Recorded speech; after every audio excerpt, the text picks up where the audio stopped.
वो खामोशी से उसके साथ टैक्सी में बैठ गए और टैक्सी चल पड़ी। शाहिद अली और शेर खान पहले भी 2-3 मरतबा मुंबई आ चुके थे, मगर मुंबई भारत के बड़े शहरों में शुमार होता था। वो उस शहर के कुछ इलाके ही देख सकते थे। कुतुबुद्दीन मुंबई शहर के तमाम इलाकों से वाकिफ था। मुंबई अब इर्द गिर्द मीलों तक फैल चुका था। आबादी में कई गुना इजाफा हो चुका था और गरीबी और मुफलिसी इस कदर बढ़ गई थी कि हर इलाके में गंदी झोंपड़ियों की बस्तियां आबाद थी, जहां लोग कीड़े मकोड़ों की तरह रहने पर मजबूर थे। दूसरी तरफ 5 स्टार मॉडर्न होटलों में इजाफा हो गया था, जहां रातों को शराब के जाम लुढ़ाए जाते थे। जराइम बढ़ गए थे। कुतुबुद्दीन उन्हें शहर से काफ़ी दूर एक जगह ले गया जहां उसका खास आदमी रहता था। ये जगह शहर से दूर होने की वजह से महफूज थी। रात उन्होंने वहां आराम से गुजारी। दूसरे रोज शहर की फजा का जायजा लेने निकल गया। दोपहर को वापस आकर उसने शेर खान और शाहिद अली को बताया कि बज़ाहिर खतरे की कोई बात दिखाई नहीं देती। वो कहने लगा, वैसे भी ये एक कश्मीरी मुजाहिद के फरार का वाक़या है। किसी अमरीशन डंप या किसी फौजी तंसीब को नहीं उड़ाया गया। इस वजह से यहाँ पुलिस वगैरह की कोई खास सरगर्मी दिखाई नहीं दे रही, लेकिन CID ज़रूर अलर्ट होगी और रेलवे स्टेशनों और शहर से बाहर जाने वाले तमाम रास्तों की खुफिया तौर पर निगरानी ज़रूर की जा रही होगी। इसलिए तुम्हें हर हालत में मोहतात रहने की ज़रूरत है। शाहिद अली ने कहा, मेरा तो ख्याल है कि हमें यहाँ ज़्यादा देर नहीं रुकना चाहिए।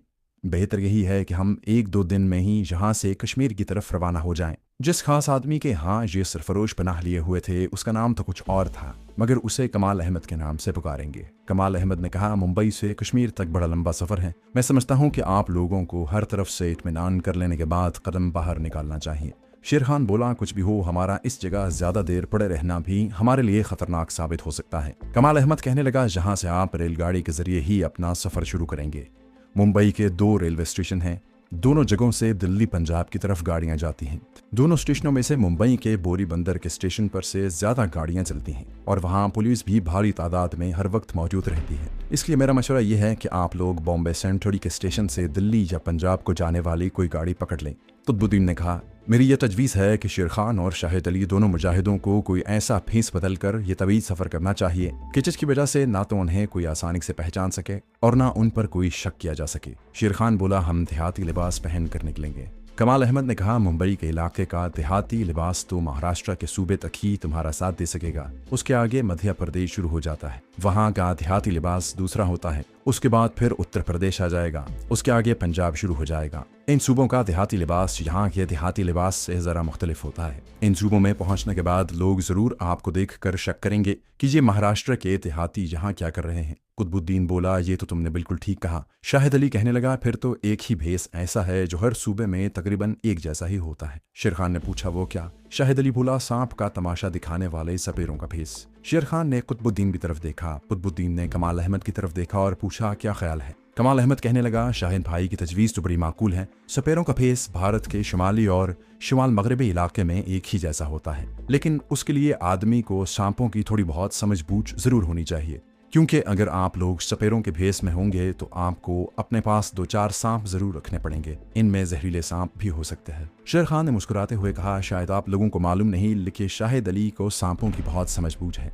ये जम्मू के एक सपेरे की शागिर्दी भी कर चुका है। कमाल अहमद खुश होकर बोला, तब तो फिक्रमंद होने की कोई बात ही नहीं, लेकिन आप दोनों को हुलिया भी सपेरों वाला ही बनाना होगा। सर के बाल तो आप दोनों के काफी बड़े हुए हैं। शाहिद अली की दाढ़ी भी बढ़ चुकी है। बाकी शेर खान को अब शेव नहीं करनी चाहिए। दूसरी बात यह है कि आप लोग रास्ते में किसी जगह ठहरेंगे नहीं। इस सफर को जल्दी से जल्दी तय करने की कोशिश करेंगे। कुतुबुद्दीन कहने लगा, मेरा ख्याल है कि सपेरों का लिबास यहाँ से मुहैया हो जाएगा। कमाल अहमद बोला, ये कोई मुश्किल काम नहीं है। हमारे खुफिया स्टोर में हर किस्म का फेस बदलने का सामान मौजूद रहता है। शेर खान ने कहा, तो फिर हम कल रात को यहाँ से चल पड़ते हैं। कमाल अहमद कुछ सोचकर बोला, मैं चाहता हूँ कि मैं तुम्हारे यहाँ से निकलने की इत्तला नई दिल्ली वाले अपने चीफ को भी कर दूं। तुम्हारे आने की इत्तला मैंने उसे दे दी थी। शेर खान ने पूछा, क्या यह जरूरी है? कमाल अहमद बोला, यह ज़ाब्ते की कार्रवाई है जिसे हम जरूर पूरा करते हैं। अभी वो ये बातें कर ही रहे थे कि एक आदमी ने आकर इत्तला दी कि नई दिल्ली से आपके नाम वायरलेस पर कोई खास पैगाम है। कमाल अहमद उसी वक्त उठकर उस खुफिया कमरे में चला गया जहां वायरलेस का सारा निज़ाम मौजूद था, जिसके जरिए दिल्ली, मुंबई और जम्मू की हुर्रियत पसंद तंजीमों के खुफिया चीफ एक दूसरे से खुफिया पैगाम रसानी करते थे। कुछ देर के बाद कमाल अहमद वापस आया तो कहने लगा, खुफिया चीफ का शेर खान और शाहिद अली के नाम खास पैगाम था। शेर खान और शाहिद अली एकदम मुतवज्जे हो गए। शेर खान ने पूछा, क्या पैगाम है? कमाल अहमद बोला, खुफिया चीफ ने कहा है कि तुम दोनों कश्मीर के महाज पर जाने से पहले दिल्ली में उससे जरूर मुलाकात करो। ये बहुत टॉप सीक्रेट पैगाम है। कुतुबुद्दीन ने कहा, फिर तो उन्हें कल रात को यहाँ से निकल जाना चाहिए। दोस्तों, आगे बढ़ने से पहले आपसे गुजारिश है कि अगर आपने अभी तक इस चैनल को सब्सक्राइब नहीं किया तो इसे सब्सक्राइब कीजिए और वीडियो पसंद आने की सूरत में इसे लाइक, शेयर और कमेंट करके हमें बताइए कि आपको हमारी वीडियो कैसी लगी। तो आइए कहानी की तरफ चलते हैं। शेर खान बोला, ऐसा ही करेंगे। शाहिद अली ने कहा, मैं समझता हूँ कि अब हमें सपेरों का फेस बदलने की जरूरत नहीं है। हम इन आम कपड़ों में दिल्ली तक सफर कर सकते हैं। एक रात तो ट्रेन के सफर में ही आ जाएगी, एक दिन के सफर की बात है। कमाल अहमद ने कहा, मेरा भी यही ख्याल है। चुनाचे दूसरे दिन रात के वक्त शाहिद अली और कमांडो शेर खान बॉम्बे सेंट्रल के स्टेशन से एक ट्रेन में सवार होकर दिल्ली की तरफ रवाना हो गए। कुतुबुद्दीन उसे स्टेशन तक छोड़ने आया था। कमाल अहमद ने राजदारी से शेर खान और मुजाहिद शाहिद अली को बता दिया था कि दिल्ली पहुंचकर उन्हें किस जगह जाना होगा और जिस आदमी से मुलाकात करनी होगी वो किस हुलिये में होगा। अपनी शनाख्त के लिए कमाल अहमद ने शेर खान को खुफिया कोड अल्फाज भी बता दिए थे। सारी रात और अगला सारा दिन खैरियत के साथ सफर में गुजर गया। दूसरे दिन शाम के साए गहरे हो रहे थे कि कमांडो शेर खान और शाहिद अली दिल्ली पहुंच गए। जैसा कमाल अहमद ने उन्हें कहा था उन्होंने वैसे ही किया और दिल्ली के रेलवे स्टेशन से निकलकर एक तरफ को चल पड़े। दिल्ली और नई दिल्ली का शहर उन दोनों का देखा भाला था। जहां उन्हें कमाल अहमद ने जाने को कहा था वो जगह भी इन दोनों को मालूम थी। हम उस जगह का हुदूद अरबा मसलहतन जहां दर्ज नहीं करेंगे। यूं समझ लें कि वो एक ऐसी जगह पहुंच गए जहां दरख्तों के दरमियान एक मज़ार पर रोशनियां हो रही थी। एक तरफ कवाली हो रही थी। अकीदतमंद बड़े अदब से बैठे कवाली सुन रहे थे। कमांडो शेर खान ने मुजाहिद शाहिद अली से कहा, यही वो मज़ार है ना? शाहिद अली बोला, बिल्कुल यही है। वो जहाँ कवाली हो रही थी वहाँ काफ़ी पीछे हटकर एक दरख्त के नीचे दरी पर बैठ गए। इतने में एक लंबे बालों वाला दरवेश सूरत आदमी उनके करीब से होकर उन्हें गौर से देखता हुआ आगे निकल गया। उस दरवेश ने स्याह लंबा चुगा पहन रखा था। शाहिद अली ने शेर खान को आहिस्ता से कहा, मुझे यही अपना आदमी लगता है। वो दरवेश चंद कदम आगे जाकर वापस पलटा और शाहिद अली और शेर खान के पास आकर बैठ गया। दोनों खामोश बैठे रहे। दरवेश भी कुछ देर खामोश बैठा रहा। फिर उसने इन दोनों की तरफ देखा और कहा, परदेसी मालूम होते हो। शेर खान ने मुख्तसर से जवाब दिया, जी हम ग्वालियर से हाजिरी देने आए हैं। दरवेश ने कहा, हाजिरी देने आए हो या किसी से मिलने आए हो? शेर खान ने कोई जवाब न दिया। दरवेश बोला, तुम्हारा चेहरा और लिबास बता रहा है कि तुम मुंबई से आ रहे हो। शाहिद अली ने भी हल्का सा इशारा देने की कोशिश करते हुए कहा, यही समझ लें। दरवेश ने साफ लफ्जों में कहा, तो फिर चुप क्यों हो? खुफिया कोड बताओ। शेर खान और शाहिद अली को यकीन हो गया कि यही वो आदमी है जिससे मिलने के लिए कमाल अहमद ने कहा था, लेकिन कोड के बगैर उसकी तस्दीक नहीं हो सकती थी। शेर खान बोला, हम कोड बताएंगे तो फिर आपको भी उसके जवाब में कोड बताना होगा। दरवेश ने हल्की सी मुस्कुराहट के साथ कहा, वो तो मैं ज़रूर बताऊंगा, मगर पहले तुम खुफिया कोड बताओ। शाहिद अली ने खुफिया कोड का वो जुमला दोहराया जो कमाल अहमद ने उसे बताया था। उसके जवाब में दरवेश ने भी अपना कोड बता दिया। ये भी वही जुमला था जो कमाल अहमद ने उन्हें बताया था। जब इस बात की तस्दीक हो गई कि यही वो आदमी है जिससे उन्होंने दिल्ली में मुलाकात करनी थी, तो शाहिद अली ने दरवेश से कहा, हमारे लिए क्या हुक्म है? दरवेश ने जमीन पर से एक तिनका उठाकर उसे तोड़ते हुए कहा, चीफ तुम्हारा इंतजार कर रहे हैं। तुम मेरे साथ जाओगे लेकिन मेरे पीछे पीछे कुछ फासला डालकर चलोगे। दरवेश उठकर एक तरफ चल पड़ा। कमांडो शेर खान और शाहिद अली भी 10 सेकंड के बाद उठे और जिस तरफ दरवेश गया था उस तरफ चल पड़े। उस वक्त तक रात का अंधेरा हो गया था। दरवेश एक मैदान की तरफ जा रहा था जहां अंधेरे में एक जगह कुछ दरख्त और उनके दरमियान एक मकान नजर आ रहा था। मकान से कुछ फासले पर दरवेश एक दरख्त की ओट में रुक गया। शेर खान और शाहिद अली उसके करीब आए तो वो बोला, तुम लोग यहीं मेरा इंतजार करो, इधर उधर मत होना। और दरवेश दरख्तों के दरमियान से होता हुआ उस मकान के अंदर चला गया जिसके बाहर कोई रोशनी वगैरह नहीं हो रही थी।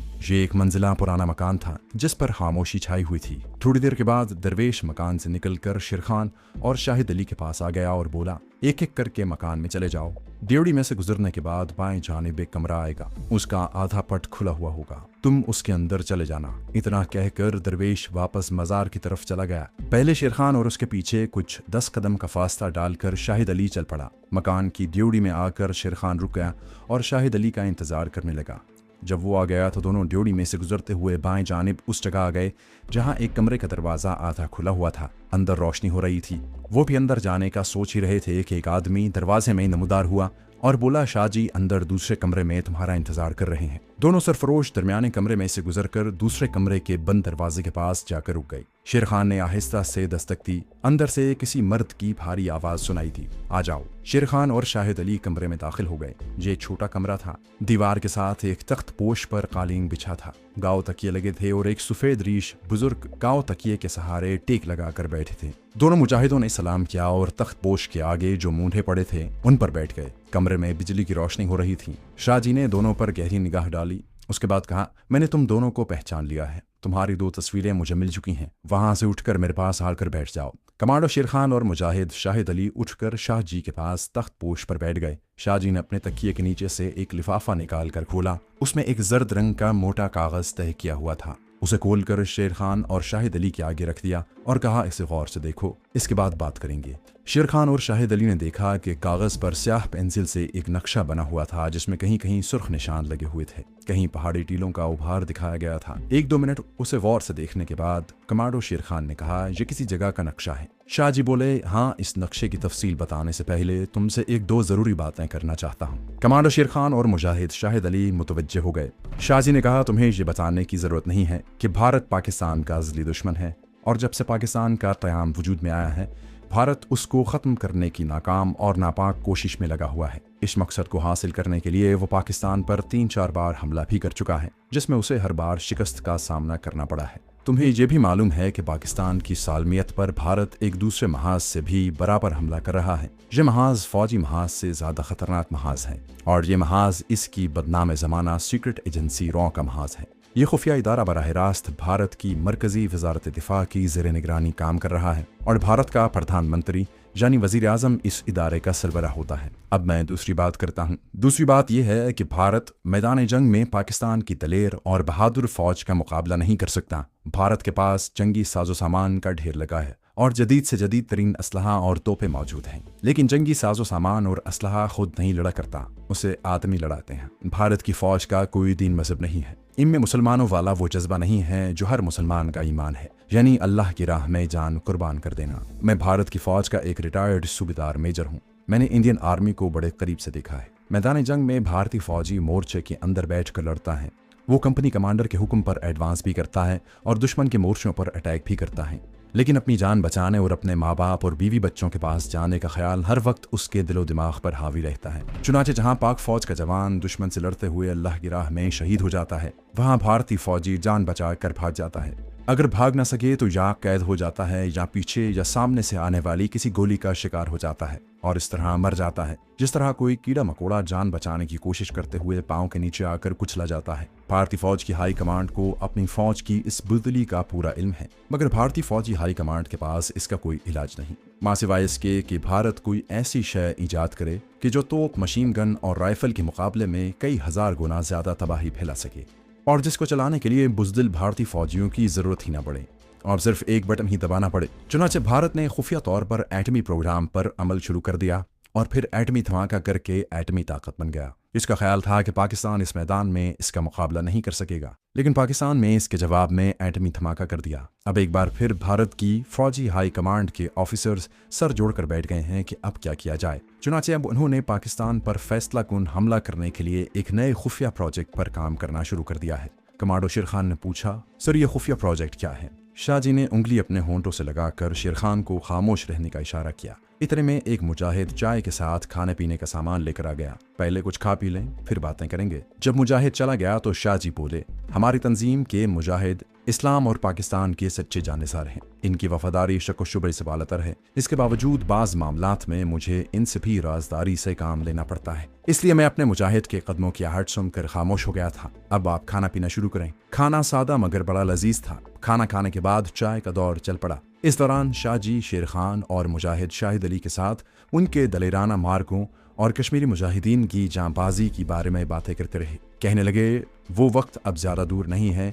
जब भारत को कश्मीर खाली करना पड़ेगा और कश्मीरियों को उनका हक मिलकर रहेगा। जब चाय पी जा चुकी और मुजाहिद आकर बर्तन वगैरह ले गया तो शाह जी ने कहा, मैं तुमसे भारत के नए खुफिया फौजी प्रोजेक्ट की बात कर रहा था। पाकिस्तान के खिलाफ भारत का यह नया प्रोजेक्ट लेज़र सैटेलाइट सिस्टम का निज़ाम है। इससे पहले जैसा कि सब जानते हैं कि भारत ने अपना एक सैटेलाइट यानी मसनूई सैयारा फ़ज़ा में छोड़ रखा है, जो कमर्शियल सैटेलाइट है, जो भारत के टेलीविज़न नेटवर्क से मुंसलिक है। अब भारत अपने जंगी अज़ाइम को पूरा करने की खातिर और ख़ास तौर पर पाकिस्तान पर वार करने के लिए एक फ़ौजी सैटेलाइट खुफिया तौर पर फ़ज़ा में छोड़ने के प्रोग्राम पर अमल कर रहा है, जो लेज़र सैटेलाइट हैं और जो ज़मीन के मदार के गिर्द गर्दिश करते हुए पाकिस्तान की किसी भी शहर को इंतहाई तबाहकुन लेज़र शुआ से अपना निशाना बना सकेगा। इस लेज़र की तबाही एटम बम से भी कहीं ज़्यादा हलाकत खेज हो सकती है। शाहिद अली ने सवाल किया कि क्या भारत को ये मालूम नहीं कि मदार में उसके लेज़र सैटेलाइट का इल्म अमरीका और यूरोप की खलाई एजेंसियों को फ़ौरन हो जाएगा।